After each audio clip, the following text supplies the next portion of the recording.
Salam sejahtera, terima kasih karena bersama dengan saya di Nazlin Unity Channel. Benarkah akan ada himpunan ratusan ribu di depan rumah Haji Ji? Wow, ini satu isu yang paling panas dan mendapat perhatian netizen khususnya di Sabah berkaitan dengan satu himpunan yang pro Haji Ji. Wow, apa rancangannya? Apa himpunannya? Rancangan Himpunan Pro Hajiji provokasi bagi alih perhatian, kata laporan ini. Bagaimana pula rancangan Himpunan Pro Hajiji ini adalah satu provokasi bagi alih perhatian. Menjadi persoalan ialah perhatian apa yang akan dialihkan. Sebelum saya teruskan ulasan ataupun pembacaan berita ini, saya nak tanya kepada anda semua. Betulkah himpunan yang mungkin akan diadakan itu bakal dapat menyelamatkan Haji Ji dan mengalih perhatian netizen? Adakah itu memang dirancang ataupun sekadar berlaku secara spontan? Dan mampukah itu membantu Haji Ji? Bantu saya untuk menjawab persoalan-persoalan tersebut. Penganjur Perhimpunan Anti Rasuah yang dirancang pada malam tahun baru tidak terkesan dengan rancangan perhimpunan balas yang dianjurkan di tapak yang sama di Kota Kinabalu untuk menunjukkan sokongan kepada Ketua Menteri Sabah Haji Ji Noor. Sekretariat Perhimpunan Gempur Rasuah Sabah dalam satu kenyataan menyifatkan perhimpunan balas yang dinamakan Himpunan Bangkit Sabahan sebagai provokasi untuk mengalih perhatian orang ramai daripada dakwaan rasuah terhadap pentadbiran pimpinan Haji Ji. Perhimpunan balas kami bersama Haji Ji lebih menjurus kepada mengagungkan individu tertentu berbanding memberi tumpuan kepada maruah negeri Sabah yang tercalar ekoran krisis rasuah, kata beliau. Tambahan pula ketiadaan tuntutan dan matlamat yang jelas dalam perhimpunan balas kami bersama Haji Ji lebih mencetus penolakan awam terhadap kepimpinannya. Menurut Seksyen 18 Akta Perhimpunan Aman, mana-mana perhimpunan balas harus ditukar lokasi, masa dan tempat oleh pegawai dan menjaga daerah polis, kata kumpulan itu. Pada 20 Disember, Suara Mahasiswa UMS mengumumkan bahawa Polis Kota Kinabalu telah menerima notis penganjur di bawah Akta Perhimpunan Aman untuk mengadakan perhimpunan anti rasuah di luar bangunan pentadbiran negeri Sabah. Bagaimanapun dilaporkan kemudian, kumpulan berasingan juga akan berkumpul pada masa dan tempat yang sama untuk menyatakan sokongan kepada Haji Ji. Ketua UMNO Sabah Bung Mukhtar Radin susulan itu menggesa semua pihak mematuhi undang-undang, sementara pemuda UMNO menyeru masyarakat Sabah supaya tidak terbabit dengan sebarang perhimpunan yang dijadualkan pada 31 Disember ini. Sementara itu, Sekretariat Perhimpunan Gempur Rasuah Sabah dalam kenyataannya turut menegaskan bahawa perhimpunan berkenaan akan diteruskan seperti yang dirancang dan menggesa lebih ramai orang ramai untuk menyertai perhimpunan aman itu. Perhimpunan ini merupakan saluran terbaik untuk bersuara, menyatakan kemarahan dan ekspresi menuntut keadilan, ketelusan dan takbir urus peringkat negeri dan nasional. Perhimpunan itu akan diadakan berikutan pendedahan pemberi maklumat yang berhubung dakwaan rasuah oleh beberapa adun Sabah yang turut melibatkan Haji Ji. Kumpulan itu menambah bahawa pasukan sukarelawan keselamatan dan kesihatan akan bersiap sedia sepanjang perhimpunan selain daripada anggota keselamatan. Salam sejahtera, terima kasih kerana bersama dengan saya di Nazlin Unity Channel. Wow, ini pengakuan Najib, anak-anak Najib terhadap kita semua. Sebelum saya teruskan ulasan dan juga pembacaan berita kali ini, laporan berita kali ini, satu atau dua soalan yang kita tanya kepada anda semua. Pertama, betulkah Najib dan keluarganya dianiaya oleh pemimpin-pemimpin tertentu atas dasar dendam dan fitnah?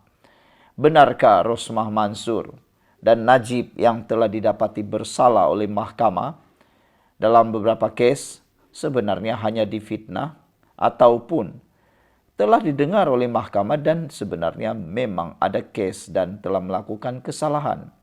Terbukti, mahkamah telah membuktikannya melalui hukuman terhadap Rosmah Mansur berkait dengan pembekalan solar hibrid di beberapa sekolah di Sarawak dan juga Najib Tun Razak dalam kes SRC Internasional Sendirian Berhad. Soalan yang kedua yang berkait dengan Najib ialah sejauh manakah kes-kes pelanggaran Najib itu boleh menyebabkan keretakan keluarga Najib. Itu pun penting juga. Kerana apa yang dinyatakan oleh anak Najib di dalam pengakuan kali ini ada kaitan dengan keadaan keluarga terkini Najib. Anak Najib meluahkan rasa kesal, menyatakan bahawa keluarga retak, maruah diinjak-injak. Rupa-rupanya ada juga masalah yang sedang berlaku terhadap keluarga Najib selepas Najib dan Rosmah telah didapati bersalah oleh mahkamah dan dijatuhkan hukuman penjara dan denda juga. Anak kepada bekas Perdana Menteri Datuk Seri Najib Tun Razak, Datuk Muhammad Nazifuddin meluahkan ketidakpuasan hati berhubung kes melibatkan keluarganya yang didakwa bukan perbicaraan adil, sebaliknya hanya persepsi awam. Beliau yang juga Ketua UMNO bahagian Langkawi itu mendakwa, pihaknya tidak diberikan pembelaan adil dan kes dibina atas pembohongan separuh kebenaran atau nafsu politik serta bukan untuk menegakkan keadilan. Saya bercakap tentang kehidupan yang hancur, keluarga retak dan maruah diinjak-injak. Semua atas tuduhan lemah, direka dengan tergesa-gesa, dengan penuh dendam serta kebencian, kata beliau lagi. Tapi yang menjadi pertanyaan kita ialah, kalau betullah pendakwaan itu adalah pendakwaan tuduhan yang lemah, direka dan tergesa-gesa dengan penuh dendam serta kebencian, soalan penting dan besar yang perlu dijawab oleh netizen ialah, kenapa Rosmah dan Najib boleh dijatuhkan hukuman? Dengan bukti-bukti yang telah diberikan, itu adalah tuduhan lemahkah? Itu persoalan dia. Adakah itu adalah tuduhan lemah sehingga didapati bersalah? Rosmah pun telah didapati bersalah. Adakah itu tuduhan yang lemah, direka atau penuh dengan dendam? Kata anak Najib, hari ini hati saya berat dengan kebenaran yang sudah terlalu lama terkubur dan saya bersuara bukan hanya sebagai seorang warga negara, tetapi sebagai anak kepada seorang yang telah dihukum dengan penuh ketidakadilan, kata anak Najib lagi. Ada netizen tulis, apalagi yang tak adil, apalagi yang tak adil. Perdana Menteri sebelum ini, Anwar Ibrahim, menyatakan bahawa beberapa pendakwaan yang dibuat selepas PRU ke-14 terburu-buru sehingga banyak kecacatan. Malah Anwar turut menafikan pembabitannya dalam kes Malah Anwar turut menafikan pembabitannya dalam kes mahkamah melibatkan Datin Sri Rosmah Mansur.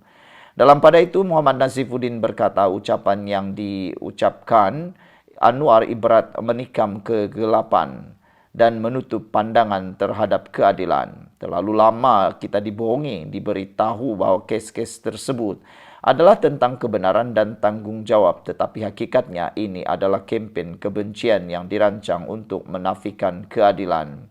Perbicaraan kes dilakukan dengan penuh ketergesaan dan cuai, katanya.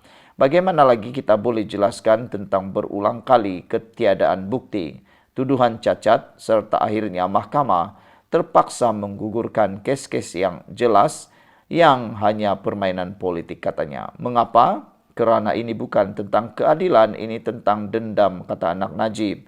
Menurut beliau, Najib telah membuktikan tiada sebarang kesalahan pada setiap satu perbicaraan dihadapinya. Namun penganiayaan masih tetap berjalan dan didorong oleh mereka yang mementingkan politik daripada kebenaran. Kes yang tidak berasas telah menyebabkan waktu, kos guaman dan wang rakyat dibazirkan. Katanya lagi, ia bukan hanya perjuangan keluarga saya, ini adalah perjuangan untuk setiap rakyat yang percaya kepada kesucian kebenaran, keadilan dan undang-undang. Ini adalah seruan dan rayuan kepada rakyat Malaysia untuk berdiri bersama kami menuntut agar keadilan ditegakkan bukan berdasarkan kehendak kuasa politik, tetapi berdasarkan prinsip keadilan serta kebenaran, kata anak Najib ini lagi. Sekian dulu untuk kali ini, jangan lupa tinggalkan komen Anda.